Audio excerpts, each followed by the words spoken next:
Pemerintah Indonesia mencari sejumlah fakta tentang peristiwa penembakan 5 WNI di Malaysia hingga membuat 1 orang WNI tewas. Kemarin, 28 Januari 2025, Kemenlu dan KBRI Kuala Lumpur berhasil menemui WNI yang menjadi korban luka dalam peristiwa penembakan oleh APPM di Malaysia. Dari kesaksian 2 WNI korban penembakan yang selamat, menyebut kapal yang mereka tumpangi ditembaki oleh APPM di Malaysia sebanyak 10 kali tanpa adanya perlawanan. Pihak APPM meletuskan beberapa tembakan yang kurang lebih oleh keterangan dari para korban adalah kurang lebih 10 tembakan.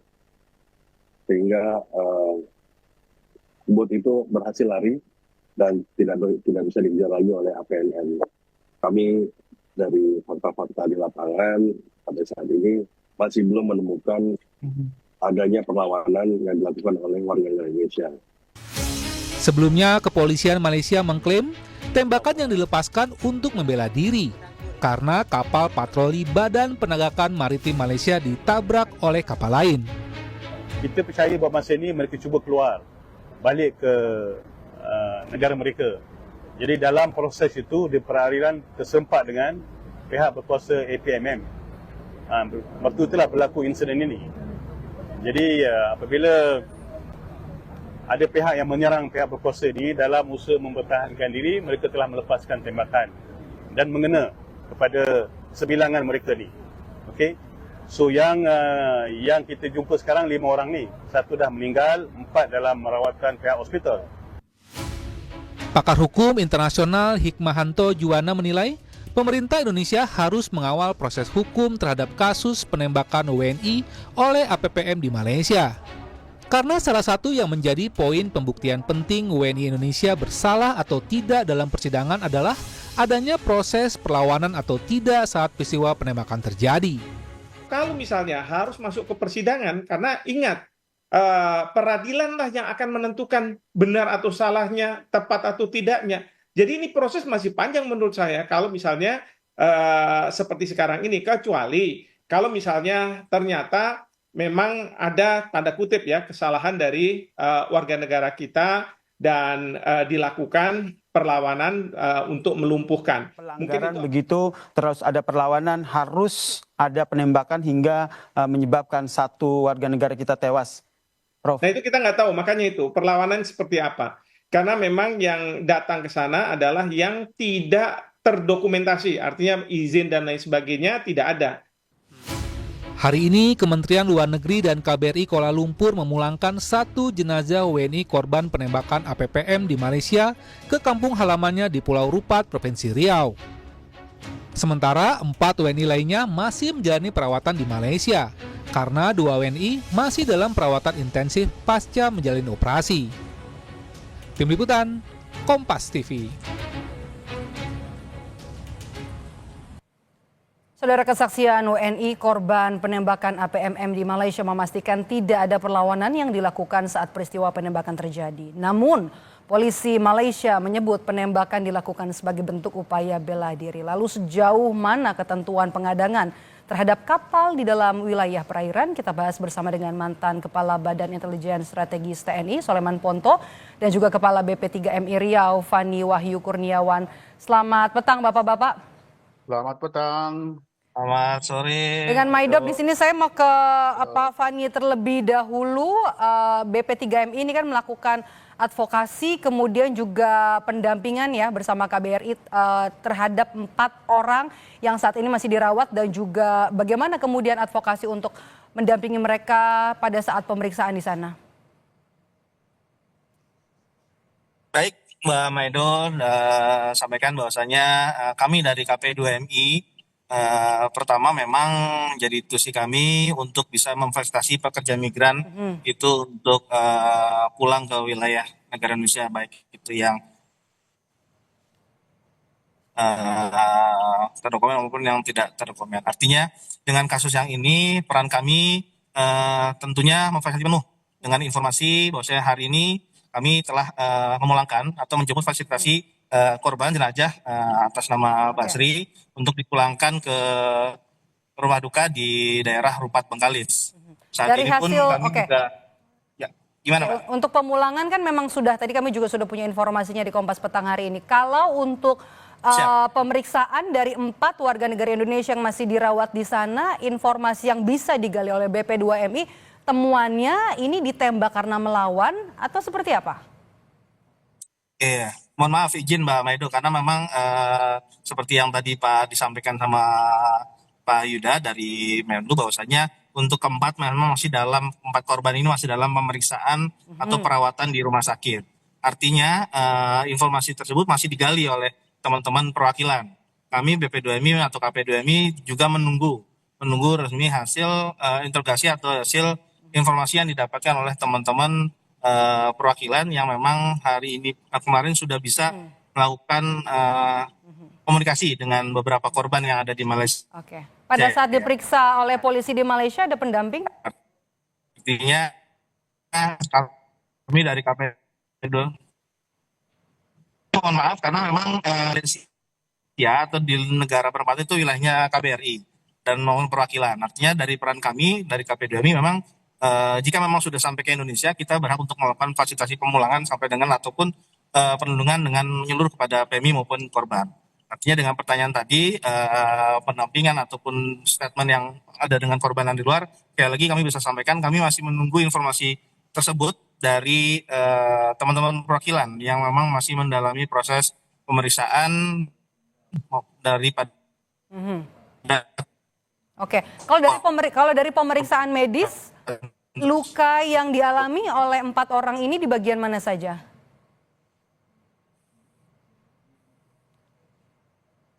Pak Fani? Oke, kita coba untuk nanti bergabung dengan Pak Fani dari BP3MI. Saya mau ke Pak Soleman terlebih dahulu. Pak Soleman, ini juga jadi perhatian ya untuk aturan main begitu ya. Mungkin Pak Fani, kami nanti akan kepada Anda. Saya mau ke Pak Soleman terlebih dahulu. Oke, tahan dulu Pak Fani, saya mau ke Pak Soleman. Pak Soleman, ini juga jadi menarik ketika kita bahas soal aturan main. Ketika ada warga negara asing masuk wilayah perairan, sebenarnya SOP atau aturan mainnya gimana sih Pak? Untuk masuk ke perairan itu kan sudah ada aturannya, dia harus bawa paspor dan lain-lain, itu sudah aturan standar, itu sudah ada itu. Jadi bukan barang baru kalau masuk begitu ya, sudah ada. Yang jadi masalah kan penembakan. Kalau bicara penembakan maka di seluruh dunia itu punya standar yang sama yang diatur dalam Deklarasi Universal HAM, hak asasi manusia, bahwa hak untuk hidup itu adalah hak yang tidak bisa ditiadakan oleh siapapun dan dalam keadaan apapun. Sehingga menembak mati orang ini adalah satu kesalahan. Nah, kita lihat dari apa yang terjadi, petugas Malaysia itu kan berupaya untuk mencari alasan, yaitu dia mengadakan perlawanan sehingga ditembak mati. Nah, itu artinya apa? Ada larangan untuk menembak mati. Sama berarti seluruh dunia. Sehingga kalau ini tertembak lalu mati, nah ini harus dibuktikan di pengadilan nanti. Apa yang terjadi? Kita tidak bisa berbicara di luar pengadilan kalau sudah seperti ini. Oke, sebelum sampai ke arah pengadilan Pak, maaf saya potong. Sebelum sampai aturan kan sebenarnya sudah ada. Tapi ketika ada warga negara asing ini kan karena ada konflik begitu ya. Informasi dari apa yang disampaikan oleh polisi dari Malaysia ini menyebut ada upaya perlawanan, kemudian begitu ya, kemudian juga membawa senjata. Dan kemudian ini juga seperti kalau dari pihak Indonesia menyebut ada beberapa pihak yang bilang kalau ada sejumlah kejanggalan. Anda membacanya, menganalisanya seperti apa? Iya betul. Jadi apa yang disampaikan, jadi kalau saya lihat petugas ini sudah merasa salah bahwa ada orang mati itu. Untuk itu maka mereka mencari pembenaran. Pembenaran itu dengan menyatakan seperti tadi bahwa dia bawa senjata, dia bawa parang, dia melawan. Nah, jadi walaupun mereka penyeludupan masuk itu bukan alasan untuk ditembak mati. Kalau diseludup masuk ya tangkap. Ada aturan yang dilanggar itu. Tapi tidak bisa langsung harus seperti itu.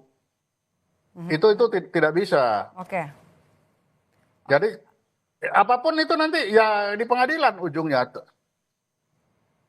Sekarang sangat kelihatan kan mereka mencoba mencari alasan, pembenaran supaya yang terlihat mereka benar. Ya itu wajar biasa. Itu terjadi di mana aja seperti itu. Yang Anda analisa apa yang tidak masuk akal, kemudian yang janggal sehingga aparat melakukan excessive force ini?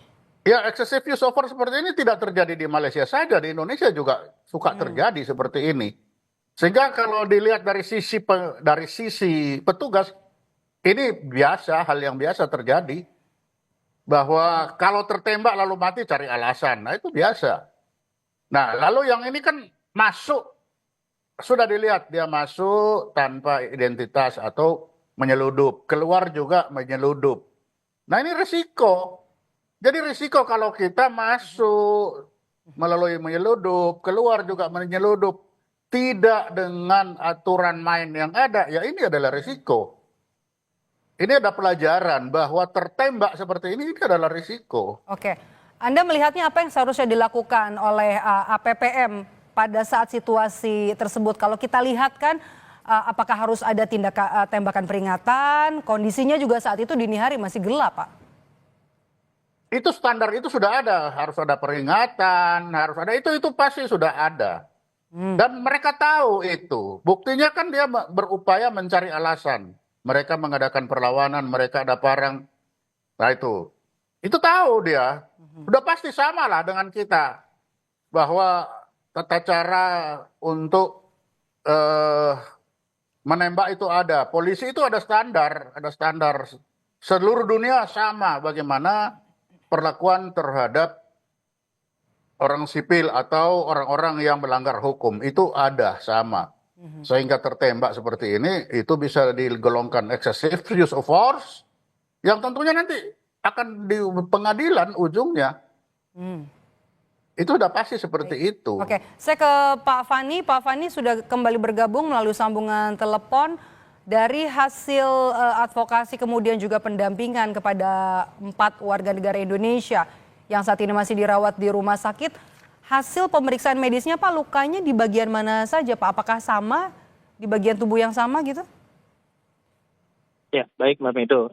Berdasarkan informasi dari perwakilan kami dapat, memang dari kronologis atau luka yang memang dialami, memang rata tidak sama. Kalau yang korban ini secara hasil dia luka untuk tembak lari ke arah leher. Tapi untuk yang lainnya itu ada yang kaki atau ada yang bagian perut. Dan ini memang resminya memang belum keluar dari informasi dari teman-teman KBRI atau perwakilan atau Kemlu yang ada di sana. Tapi informasi dapat bahwasanya luka-luka dari masing-masing korban ini berbeda-beda. Seperti itu Mbak Misal. Oke, ada kecurigaan tertentu tidak dari bekas luka yang dialami oleh keempatnya? Ada izin aja apa Mbak? Mohon maaf.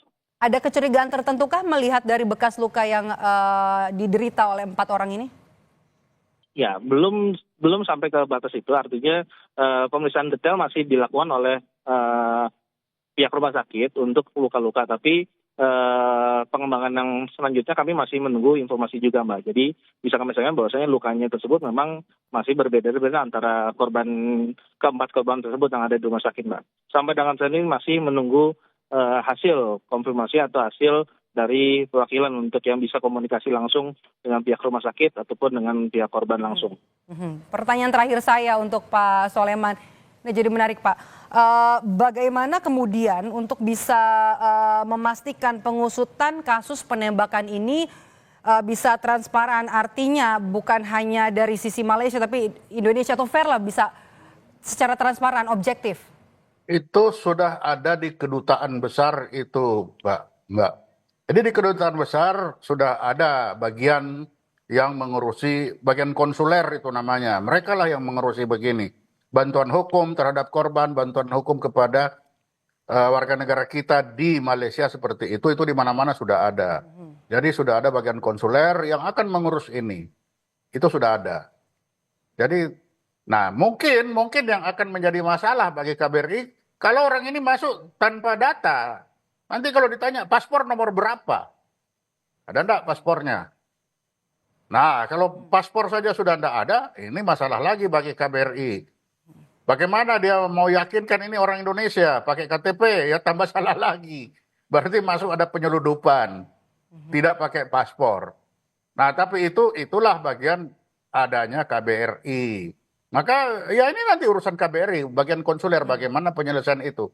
Karena apapun ada orang mati, itu aja. Lalu bagaimana? Ya kita serahkan kepada konsuler yang nanti akan menelusuri ini mengapa ini terjadi. Oke. Iya kan?